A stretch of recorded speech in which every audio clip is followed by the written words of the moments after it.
Buenos días. El día de hoy hablaremos del proyecto educativo neoliberal en México.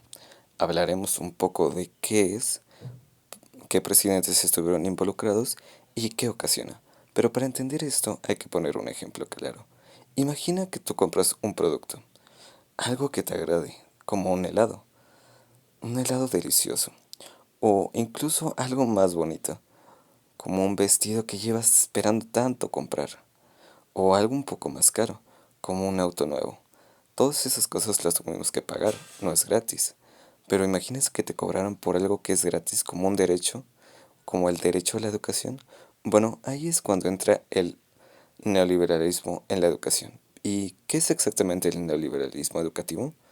Bueno, vamos a ver qué es el neoliberalismo educativo. Y para esto me gustaría que pensaras en la educación como un negocio. Porque así es como lo piensa el neoliberalismo. En lugar de ser un derecho para todos, el neoliberalismo dice que es cosa de unos cuantos privilegiados que lo pueden pagar y empieza a ser como un negocio. Esto afecta en gran medida a la ciudadanía. Al subir los precios y ver todo como una empresa, la educación pasa de ser un derecho a ser cosa de unos cuantos. Ahora, bueno, ¿y qué ocasiona esto en la educación? Bueno, uno de los principales puntos es que la educación se empieza a ver como un negocio. En lugar de ser un derecho para todos, la educación empieza a verse como un producto que se compra. Las escuelas y universidades funcionan como empresas. Ofrecen servicios, suben cuotas y compiten por estudiantes. El problema es que no todos pueden pagar, así que solo los que tienen dinero o sobresalen pueden estudiar en mejores condiciones. Otro problema es otro problema es la descentralización sin apoyo suficiente. Antes el gobierno federal se encargaba de organizar y apoyar toda la educación en el país, pero con el modelo neoliberal esta responsabilidad se pasó al Estado, quienes ahora deben administrar sus escuelas. El problema es que no todos los estados tienen el mismo dinero, ni los mismos recursos, así que hay que gran diferencia en la calidad educativa según la región. La educación se vuelve desigual. Ahora, otro punto importante es formar trabajadores, no personas complejas. ¿A qué se refiere esto?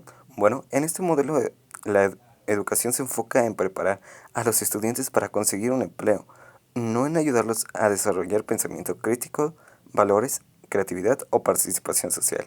Se le da más importancia a lo que es útil para el mercado y se deja al lado materias importantes para la vida y la sociedad. Así las escuelas forman empleados no ciudadanos que piensen por sí mismos. Bueno, y ahora otro punto importante es la educación estandarizada y desigual. En lugar de considerar las diferencias entre las escuelas, regiones o estudiantes, se usan pruebas iguales para todos. A esto se les llama evaluación estandarizada. El problema es que no todos tienen las mismas condiciones para aprender y medir con una sola regla hace que muchos parezcan un fracaso, cuando en realidad el sistema no les está apoyando como debería. Bueno, y ahora puede que nos preguntemos, ¿qué presidentes aplicaron el neoliberalismo y qué cambios importantes pusieron en este sistema educativo?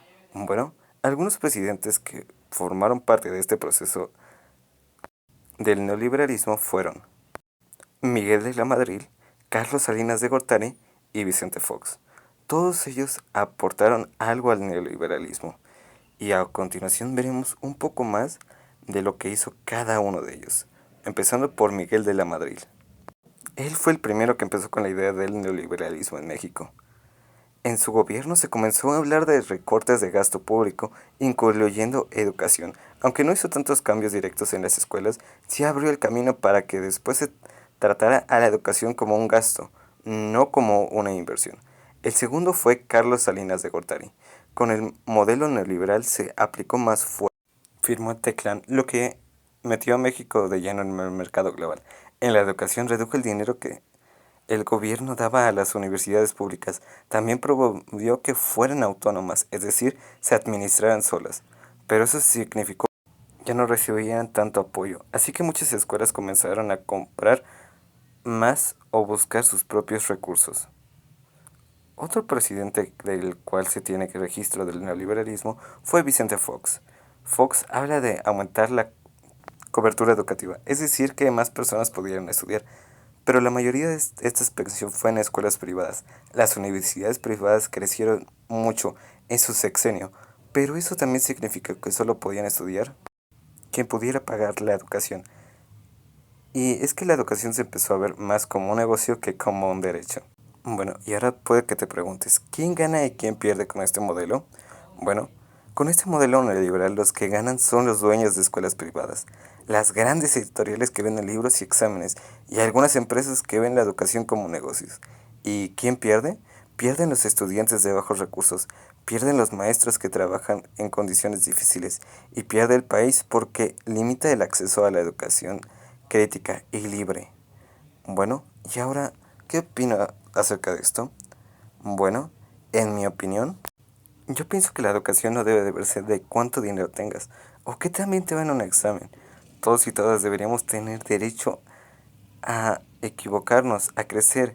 El modelo de neoliberal puede parecer eficiente, pero no es justo. Necesitamos una educación que nos forme como personas complejas, no como engranes de una máquina.